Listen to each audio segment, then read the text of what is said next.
जय हिंद, नमस्कार। मैं अंबर जैदी स्वागत करती हूँ आप सबका एक बार फिर से हमारे आज के कार्यक्रम में। दोस्तों, भारत एक बार फिर दुनिया के डिप्लोमेटिक मंच पर अपना रंग जमाने को तैयार है।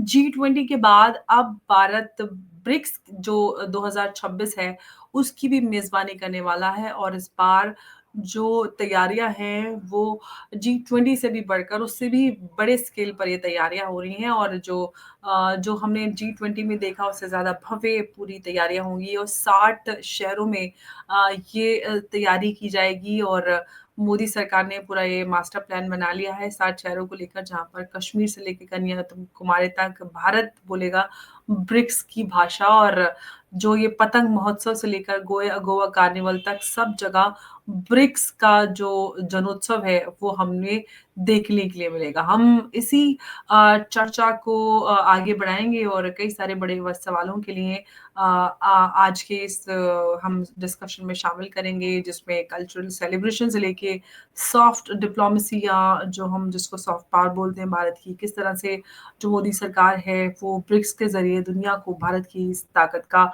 जलवा दिखाने का जो उद्देश्य है, वो आगे रख रही है और सबसे बड़ा अहम सवाल जब अमेरिका की जो प्रेज़िडेंट ट्रम्प है, वो ओपनली भारत को कहीं न कहीं डी-डॉलराइज़ेशन के लिए चैलेंज कर चुके हैं और दूसरी तरफ अगर क्वाड की बात करते हैं, वो भी भारत में होना है अगले वर्ष, तो कई सारी चीज़ें हैं। तो इस सब के बीच में जो स्थिति है, वो काफ़ी इंटरेस्टिंग बनती जा रही है और इस पर हम आज की चर्चा करेंगे। उमेश जी हमारे साथ हैं। उमेश जी, बहुत-बहुत स्वागत है आपका। जय हिंद, नमस्कार। जय सिया राम अंबर जी। जय सिया राम उमेश जी। उमेश जी, जी20 के बाद अब ब्रिक्स जो है, उससे भी बड़े लेवल पर मनाने जा रहा है भारत और इसको एक नेशनल सेलिब्रेशन की तरह ये बनने वाला है। लेकिन हम इसको क्या ये देखें कि भारत जो है अपनी सॉफ्ट पावर को डिप्लोमेसी में बहुत अच्छे से इस्तेमाल कर पा रहा है, उसका फ़ायदा भारत को मिल रहा है? देखिए, जी20 भारत ने 2023 में ऑर्गेनाइज किया था हुँ, और आप ये देखिए कि अब 2026 में ब्रिक्स हुँ, समिट एक तरह से भारत में हो रही है। 18th BRICS summit will be held in India और हुँ, इसके लिए इंडियन गवर्नमेंट ने मास प्रिपरेशन चालू भी कर दिया है। इसके हुँ, ऊपर जो थीम सॉन्ग रहेगा, इसका जो लोगो रहेगा, इसकी जो जितने भी बात होगी, इसके अंदर भारत ने बोल दिया है कि जो 18th ब्रिक्स समिट रहेगा, उसमें ह्यूमैनिटी फर्स्ट अप्रोच रहने वाला है। और ये एक तरह से वसुधैव कुटुंब की जो पॉलिसी है, उसी का एक एक्सटेंशन है। The world is a global village. एक तरह से ये एक तरह से विश्व स्तरीय एक तरह से महोत्सव बनाया जाएगा। जी20 के अंदर भी हमने अफ्रीका को एक तरह से वॉइस दिया था। उसको हुँ, जी20 से जी21 बनाया था। We have empowered 55 nations of Africa, African um, continent. Um, similarly ऐसा ही कुछ approach will happen in the 18th summit of BRICS और उसके अंदर ब्रिक्स की जो डेफिनेशन है वो चेंज करने की बात बोल रहे हैं। उसकी जो डेफिनेशन रहेगी building resilience and innovation of for corporation and sustainability. इसी के लिए आप देखेंगे कि वहां पर जितने भी एनवायरमेंट रिलेटेड बातें हैं और जो वर्ल्ड जैसा है ग्लोबल विलेज जैसा बात किया जाएगा। अमर जी, एक और एक चीज है, India will empower nations which are lacking voice. It will emerge as a voice of the of the south. It will emerge as a voice of the global south. ये एक बहुत बड़ा एक तरह से मेरे ख्याल से एक अप्रोच रहेगा जिसमें मोर इंक्लूसिविटी की बात की जाएगी। जैसे आपने बताया है कि हमारे जो कल्चर है उसको प्रदर्शित किया जाएगा, जैसे गोवा का कार्निवल हो या उड़ीसा का सैंड आर्ट हो या बहुत जगह पर अगर ये सेलिब्रेशन होता है, भारत की रिच कल्चरल डाइवर्सिटी को एक तरह से it will be telecasted, relayed and amplified across the world. Everybody will see what is the dynamic culture of India. जी23 के बाद आपने ये देखा है कि भारत को एक तरह से सीरियस कंटेंडर लोग ले रहे हैं और इसके बाद आप ये देखेंगे कि Bharat will emerge as a key catalyst of dissolving frictions across the world, क्योंकि अगले साल क्वाड की समिट भी भारत में होनी है। पुतिन भी आएंगे भारत और ट्रंप भी आने वाले हैं। तो मेरा ये मानना है कि एक तरह से ग्लोबल समिट जैसा 1 साल होने वाला है नेक्स्ट ईयर इन 2026। इनफैक्ट आप ये देख लीजिए कि ब्रिक्स के अंदर नई बात हो रही है कि मॉनेटरी सिस्टम को कैसे एक तरह से रिफॉर्म किया जाए। और लोग ये भी बोल रहे हैं कि हमारा जो पेमेंट सिस्टम्स है ऑफ ऑफ ब्रिक्स उसको इंटरलिंक किया जाएगा। भारत का यूपीआई है, चाइना का सिप्स है, रशिया का एसपीएफएस है, ब्राजील का पिक्स है, साउथ अफ्रीका का पेमेंट सिस्टम है। सबको इंटरलिंक करके वो इंटर ऑपरेटेबिलिटी करने का बात चल रहा है। ऊपर से भारत एक तरह से बहुत सारे जो मित्र देश है जैसे इटली है, फ्रांस है, और जो कंट्रीज G7 में है, जो ब्रिक्स में पहले पार्टिसिपेट नहीं किए हैं, उनको भी इनविटेशन दे सकता है। तो आप ये देखिए कि एक ही मंच पे अगर आप भारत पुतिन और मैक्रोन और मेलोनी को लेके आ जाए, तो वो एक तरह से ग्लोबल विश्व पीस के लिए एक बहुत बड़ा एक तरह से पॉसिबिलिटी नजर आ रहा है। Bharat next year AI summit भी होस्ट कर रहा है, ठीक है? तो ये आप देखिए कि ये जो समिट्स हैं, जो मल्टीलैटरल मल्टी समिट्स होने वाले हैं, तो भारत एक तरह से इसमें नेक्स्ट ईयर डिप्लोमेसी के एंगल से it will be a very important year for India and the world as well. जी, लेकिन उमेश एक सवाल और ये है कि अमेरिका ऑलरेडी अनईज़ी नज़र आता है ब्रिक्स के एक्सपेंशन को लेकर और जो डीडॉलराइज़ेशन का एजेंडा है। तो क्या हम ये कह सकते हैं कि इंडिया एक बार फिर से जो बैलेंसिंग एक्ट करता हुआ नज़र आएगा बिटवीन जो यूएस, चाइना एंड ये हम रशिया की बात करें तो? देखिए, सबसे बड़ी बात है, मैं हमेशा यही बोलता हूँ, डी-डॉलराइज़ेशन इसके लिए हो रहा है क्योंकि अमेरिका ने खुद सैंक्शंस लगाया है रशिया के ऊपर, ईरान के ऊपर, वेनेजुएला के ऊपर, अफ़गानिस्तान के ऊपर। तो इंडिया ने हमेशा बोला है कि आप उनके ऊपर सैंक्शन हटा दीजिए, हम डॉलर में ट्रेड कर लेंगे। एक तरह से एक्सप्लिसिटली बोलना कि हम डी-डॉलराइज़ेशन करेंगे और एक तरह से आप एक सॉल्यूशन दे रहे हो कि प्रॉब्लम कहाँ है? प्रॉब्लम है अमेरिका के अप्रोच में। इंडिया ने हमेशा यही बोला है कि we want to trade in with Russia in dollars, आप अलाउ कर दीजिए। अब अमेरिका को एक तरह से ये जो बॉल है वापस अमेरिकन कोर्ट में जा चुकी है। तो कहीं न कहीं इसके बाद अमेरिका हमको कंसेशन देता है, कैसा का कंसेशन देता है, क्योंकि वो जानता है कि भारत का इंटेंट क्या है कि वो डी-डॉलराइज़ेशन परस्यू नहीं करना चाहता। वो सिर्फ ट्रेड करना चाहता है रशिया के साथ। इसके लिए वो लोकल करेंसी में ट्रेड कर रहा है। बाकी कंट्रीज क्या पोजीशन करते हैं कि वो युआन को है जैसे हम रिप्लेस कर देंगे डॉलर।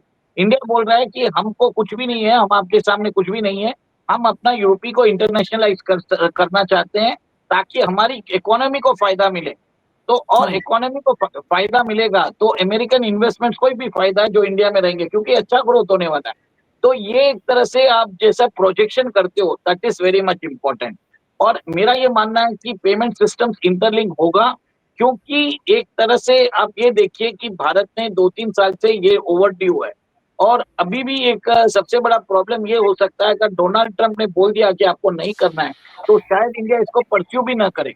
इंडिया एक तरह से वहां पे बात कर सकता है रेयर अर्थ मेटल्स की, वहां पे बात कर सकता है ग्लोबल सस्टेनेबिलिटी, क्या प्रैक्टिसेस यूज करें।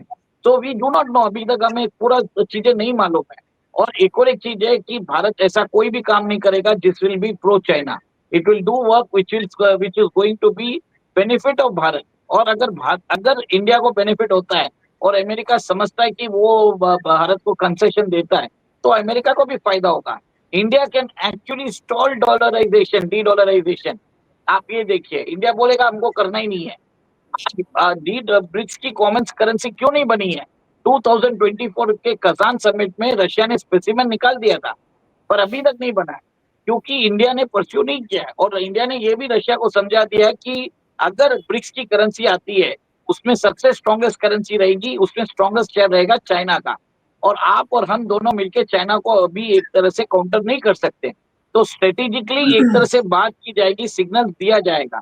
बट अंदर नेगोशिएशन जब टेबल पे होते हैं, तब देखा जाएगा कि कितना एक तरह से हमको बेनिफिट होगा।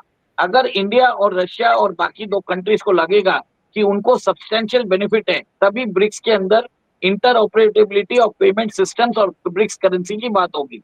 नहीं तो सिर्फ ये एनुअल समिट बन के रहेगा और भारत शायद यूज करे ये मंच जिसमें अफ्रीका की वॉइस बन के उभरे, ताकि अफ्रीका और लैटिन अमेरिका के अंदर जो मिनरल्स है, रेयर अर्थ मिनरल्स को, उसको भारत एक तरह से यूटिलाइज कर सके to counter China as well.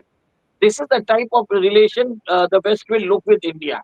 और एक और एक चीज है, अगर इस समिट में अगर रशिया अग्री करता है कि आप फ्रांस और इटली के यूरोपियन देशों को बुला लो, जो कभी अनइमेजिनेबल है, अगर भारत ये कर सकता है तो it will position itself as a global peace maker. मेरा पक्का मालूम है कि वो यूनाइटेड स्टेट्स तो आने वाला नहीं है, पर फ्रांस शायद आ सकता है, इटली शायद आ सकते हैं। तो this is a real possibility. Let's see how things move out, क्योंकि अगले 2-3 महीने एक तरह से बहुत एक तरह से डिप्लोमेसी के अंदर बहुत बड़ा काम हो रहा है।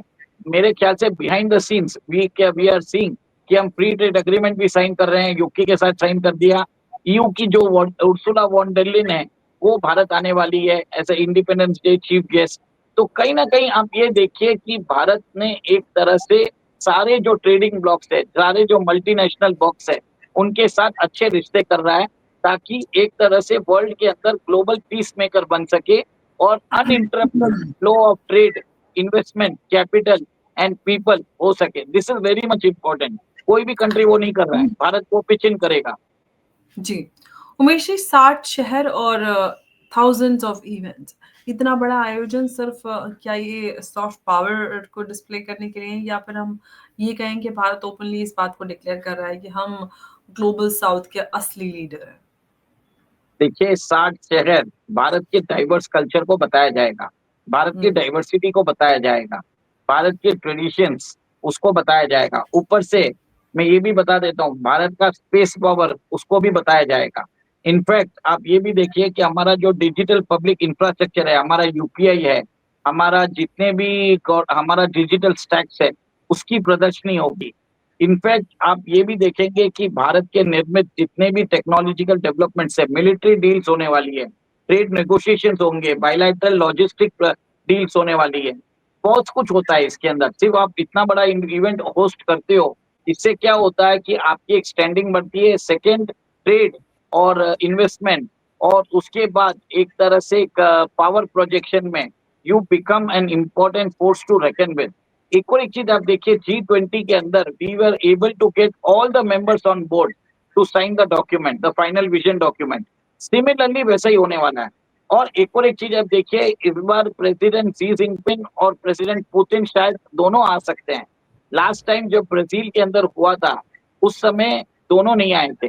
और इस बार आप ये देखेंगे कि शी जिनपिंग भी आने वाले, मोस्ट प्रोबेबली आना चाहिए, क्योंकि भारत को समिट के लिए भारत के प्रधानमंत्री अभी चाइना जाके आए हैं, और पुतिन नेक्स्ट मंथ 5th और 6th को भारत आ रहे हैं, और वापस वो शायद आ सकते हैं 2026 में।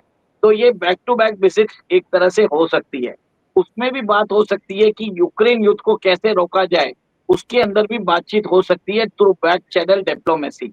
तो मेरे ख्याल से भारत एक तरह से प्रोजेक्ट कर सकता है कि क्या डील्स करना चाहिए, कैसे वेस्टर्न सैंक्शंस को इवेड कर सकते हैं, कैसे हम वेस्ट के साथ काम भी कर सकते हैं। ट्रेड डील्स की बात होगी, लॉजिस्टिक्स की बात होगी, रेयर अर्थ मिनरल्स की बात होने वाली है। तो बेसिकली भारत अपना पावर प्रोजेक्शन करेगा और इसको डोमिनेट करेगा भारत। लेकिन उमेश जी, एक बात और है, वो ये कि ब्रिक्स के जो नए मेंबर्स हैं, जैसे इजिप्ट, ईरान और यूएई, उनके साथ कोऑर्डिनेशन कितना प्रैक्टिकल होगा? क्या ये कहें कि ये जो है ग्रुपिंग, ये और ज़्यादा कोहेसिव हो जाएगी या फिर फ्रेगमेंटेड? मेरे ख्याल से देखिए, सिर्फ 3-4 कंट्री के साथ हम कोऑर्डिनेट नहीं कर पाएंगे। एक तो हुँ, टर्की है, पाकिस्तान है और अज़रबैजान है। बाकी कोई भी कंट्री के साथ हम बातचीत कर सकते हैं। तो हुँ, मेरा ये मानना है, ये जो इजिप्ट है और इजिप्ट के जो अल सीसी है, वो लास्ट ईयर इंडिपेंडेंस डे के, रिपब्लिक डे के चीफ गेस्ट बन के आए थे। और हुँ, आप देखिए, लास्ट ईयर जो चीफ गेस्ट बन के आए थे वो थे इंडोनेशियन प्रेसिडेंट प्राबो सुबियांतो। और हुँ। इंडोनेशिया अभी हमसे ब्रह्मोस लेने की तैयारी में है, $450 मिलियन का। और इजिप्ट भी हमसे ब्रह्मोस और तेजस मांग रहा है। तो कहीं ना कहीं आप ये देखिए कि ये जो विजिट्स होते हैं, तो कहीं ना कहीं भारत ने अपना जो इन्फ्लुएंस है ब्रिक्स के अंदर बढ़ाया है। क्योंकि आप किसी राष्ट्रीय अध्यक्ष को अगर इनविटेशन देते हो चीफ गेस्ट बनने से, तो इसका मतलब है कि आपकी उधर से उनके साथ स्ट्रेटेजिक डायलॉग चल रहा है। और बाकी जो कंट्रीज है, जैसे इथियोपिया है, ईरान है, भारत का अच्छा रिलेशन सबके साथ है। और मेरा ये मानना है कि भारत जो इमर्ज कर रहा है इसमें और 2-3 कंट्रीज को शायद हम ब्रिक्स के अंदर इस तरह से इनवाइट कर सकते हैं। अब वो कंट्रीज कौन सी होगी हमें नहीं मालूम, but we can see some surprises happening और शायद एक शिफ्ट हो सकता है from the European bloc to the to BRICS. Very much likely and possibility है, क्योंकि एक ही चीज है, the only country which can actually make things work is India. देखिए सबसे बड़ी बात होगी आईमैक के ऊपर भी हो सकती है, India middle eastern European corridor, जिसमें सऊदी अरेबिया और यूएई का रोल बहुत इंपॉर्टेंट हो रहा है। और हम ये भी देख रहे हैं कि इसराइल के साथ अब्राहम अकॉर्ड की बातचीत चल रही है बाकी नेशंस को करने के लिए। तो कहीं ना कहीं आईमैक के ऊपर भी बातचीत की जाएगी। लास्ट टाइम आईमैक जो हुआ था सितंबर 2023 में साइन हुआ था, सितंबर 22 या 3, 14 दिन के बाद इसराइल के ऊपर एक तरह से नरसंहार हुआ था जो हमास ने किया था। और हमास को ट्रेनिंग किसने दी थी? चाइना ने। तो कहीं ना कहीं आप भारत यहाँ पे आईमैक की बात भी कर सकता है, भारत यहाँ पे रेयर अर्थ मिनरल्स की बात कर सकता है। भारत ऐसा काम करेगा कि उसकी ग्लोबल स्टैंडिंग इंप्रूव हो। और हम्म। एक तरह से अगर रशिया मान जाता है तो मैक्रोन और मेलानी शायद अटेंड कर सकते हैं, या और ग्रीस के प्राइम मिनिस्टर भी अटेंड कर सकते हैं। जी। उमेश जी, ट्रंप ने ब्रिक्स को अमेरिका के खिलाफ एक साजिश कहा था, तो क्या ये कहें कि मोदी सरकार जो है वो ब्रिक्स की मेजबानी करके एक क्लियर मैसेज दे रही है अमेरिका को, भाई हम अपना रास्ता खुद चुनेंगे, we will decide our own path. देखिए मेरा ये मानना है कि भारत एक तरह से दोनों ब्लॉक्स के बीच में हम्म। कोऑर्डिनेशन बनाने की कोशिश करेगा। वो ऐसा कोई भी काम नहीं करेगा जिसमें ट्रम्प को गुस्सा है। और हमारी ट्रेड डील्स होनी बाकी है अमेरिका से, आप हम्म। ये नोट करिए। America is second largest trade partner of India. तो कहीं हम्म। ना कहीं हम अमेरिका को एंटेगनाइज नहीं करेंगे, बट हाँ कोऑर्डिनेशन करने की कोशिश करेंगे। मैं जैसे बता रहा हूँ ना कि वो बोलेंगे कि आप भी बताओ हम कैसे करें। तो हम्म। कहीं ना कहीं जब आप डिप्लोमेसी में बात करते हो और सामने वाले को बोलते हो कि सोल्यूशन आप बताओ आप क्या करोगे, तो कहीं ना कहीं आप एक तरह से फॉरवर्ड लुकिंग होते हो और सब लोगों को ट्रेड्स में फायदा नजर आता है। कहीं ना हम्म। कहीं आप ये देखिए कि अमेरिका के अंदर भी रियलाइजेशन आ जाएगा तब तक कि भारत के साथ उसको ट्रेड डील करनी है। और कहीं ना कहीं भारत भी एक तरह से अमेरिकन कंसर्न्स को एड्रेस करेगा। और मोस्टली इसको जो डी डॉलराइजेशन की ड्राइव है उसको लिमिट कर भी कर सकता है भारत। बिल्कुल उमेश जी, G20 के दौरान जो है वसुधैव कुटुंबकम का जो नारा है, स्लोगन है, वो हमने देखा था। ब्रिक्स के लिए मोदी सरकार का क्या विजन होने वाला है, क्या हो सकता है? क्या ग्लोबल यूनिटी की बात होगी या फिर स्ट्रेटेजिक ऑटोनॉमी की बात होगी? देखिए ब्रिक्स को ऑलरेडी उन्होंने चेंज कर दिया है। ब्रिक्स के लिए उन्होंने नया चीज बनाया है, building resilience and innovation for corporation and sustainability. मतलब आप ये समझ लीजिए सब कुछ इसके अंदर ही है। कॉर्पोरेशन हुँ। की बात कर रहे हैं, इनोवेशन की बात कर रहे हैं, सस्टेनेबिलिटी की बात कर रहे हैं और रेजिलियंस की बात कर रहे हैं। रेजिलियंस का मतलब क्या है कि आप जो बड़े पावर्स हैं उनके अगेंस्ट स्टैंड अप करो। तो कहीं ना कहीं एक तरह से भारत सेट कर रहा है कि चाइना अपनी दादागिरी नहीं कर पाएगा, हम कोऑपरेशन करेंगे, इनोवेशन करेंगे, सस्टेनेबिलिटी करेंगे। और एक चीज है भारत सरकार ले करेगा, humanity first approach. This will be the goal of BRICS summit. जैसे G20 को G21 बनाया था, वैसा ही कुछ इसमें एम्पावरिंग होगा जिसमें ग्लोबल साउथ को एम्पावर किया जाएगा बैलेंसिंग करने के लिए। अपॉर्चुनिटीज उनको भी दी जाएगी, लेवल प्लेइंग फील्ड उनको भी दिया जाएगा। वेस्टर्न हीगोमनी चलने नहीं देंगे, चाइनीज हीगोमनी चलने नहीं देंगे। This is clear cut, this is a clear cut message from Bharat to the rest of the world. This is what I get, Amarjeet. जी, उमेश जी, अगर भारत की बात करते हैं और सबसे बड़ा ये सवाल ये है कि ब्रिक्स में जो मेज़बानी से भारत को लेकर क्या हम ये कहें कि वो सच में जो डॉलर के वर्चस्व को चैलेंज देने वाले देश हैं, उनके साथ खड़ा दिखेगा या फिर हम ये कहें कि एक सिंबॉलिक डिफेंस है अमेरिका के एक जो इकोनॉमिक प्रेशर है उसके खिलाफ? देखिए अमेरिका चोर है तो चाइना डकैत है। तो भारत भी जानता है, रशिया भी जानता है, साउथ अफ्रीका भी जानता है और हुँ। ब्राजील भी जानता है। हुँ। भारत उनको बैलेंसिंग करेगा। भारत एक तरह से बोलेगा कि हमें सिर्फ एक तरह से we need to extract benefits before conceding anything. हुँ। तो ये एक तरह से बैलेंसिंग एक्ट करेगा। सब लोग मालूम है कि चाइना के सामने कोई टिक नहीं सकता। और चारों साथ में खड़े रहे तो चाइना टिक नहीं सकता उनके सामने। तो कहीं ना कहीं चाइना कितना बेंड होता है वो देखने वाली बात है, और चाइना बेंड होने वाला नहीं है। तो वो एक तरह से नॉन स्टार्टर होगा। बातचीत होगी, आप ये भी देखेंगे कि अमेरिकन हीजेमनी, स्विफ्ट के ऊपर सब बातें होंगी, पर कुछ कॉन्क्रीट प्रपोजल नहीं निकलेगा जब तक चाइना बेंड नहीं होता है। और बेंडिंग का मतलब क्या है? इंडिया को मिलना चाहिए यूएन सिक्योरिटी काउंसिल में permanent seat along with Brazil and south Africa. जब तक इंडिया को परमानेंट सीट नहीं मिलता in the United nation security council, जब तक चाइना उसको अग्री नहीं करेगा, ब्रिक्स करेंसी छोड़िए, ब्रिक्स पेमेंट सिस्टम भी एक तरह से इंटर ऑपरेटेबिलिटी नहीं होने वाला। ये एक समझ लीजिए, this is a brutal truth, ये मैं आपके दर्शकों को बता देता हूँ। ठीक है, जिस दिन चाइना बोल देता है कि भारत को हम यूएन सिक्योरिटी काउंसिल में हम इक्वल स्टेटस दे देंगे, हम उनको परमानेंट मेंबर बना देंगे, उस दिन आप देखेंगे शायद कुछ प्रोग्रेस हो जाए। चाइना वो करेगा नहीं, भारत ये होने देगा नहीं, तो ये ऐसे ही चलता रहेगा। पर भारत अपना बेनिफिट्स दिखाएगा, समिट होस्ट करेगा अपना दूसरा जो नेशंस के साथ, क्योंकि China does not constitute the world. तो कहीं ना कहीं चाइना और अमेरिका की जो हीजेमनी है उसको चैलेंज करके ग्लोबल साउथ की वॉइस बनेगा और उनको एक तरह से एम्पावर करेगा भारत। इसके लिए भारत ने बोला है ह्यूमैनिटी फर्स्ट अप्रोच, और ब्रिक्स को रीडिफाइन कर रहे हैं, building resilience and innovation for corporation and sustainability. काफ़ी इम्पोर्टेंट मैसेज यहाँ से नज़र आता है और G20 एक सफल आयोजन रहा। उसके बाद एक बार फिर से जो मोदी सरकार है वो ब्रिक्स का आयोजन G20 से भी बढ़कर कर रही है। 60 शहरों में हज़ारों इवेंट्स, और जहाँ पर भारत की संस्कृति पतंग से लेकर दीप से लेकर गोवा कार्निवल, सारे रंग उसमें नज़र आएँगे भारतीय सभ्यता के। उमेश जी, बहुत-बहुत आपका धन्यवाद हमारे साथ इस आज की चर्चा में जुड़ने के लिए। नमस्कार, जय हिंद, जय भारत। जय सिया राम। जय सिया राम उमेश जी।